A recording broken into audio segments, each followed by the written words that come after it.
जय जगन्नाथ प्रिय दर्शक बंधु आज आम एक सुंदर प्रसंग नहीं आसीचु। आज प्रसंग विषय टी जानिबा। श्लोक कौन अच्छी अन्याय पार्जितम बीतम 10 वर्षाणि तिष्ठति प्राप्ते चैकादशे वर्षे समूलम तद विनश्यति। भावार्थ कौन जानिबा। आचार्य चाणक्य कहते लक्ष्मी एमिति तो चंचला परंतु चोरी जुआ अन्याय और धोकाबाजी कर उपार्जित कर धन मध्य स्थिर नुहे ता बहुत शीघ्र नष्ट हो जाए।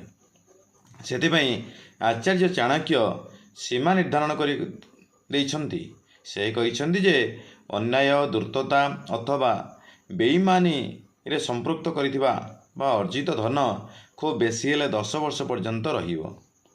यह 11 वर्ष से ही वर्धित धन ता मूल सहित नष्ट हो जाए। एणु व्यक्ति निकटरे केबेले मध्य अन्याय उपाय धन उपार्जन करवा उचित नुहे।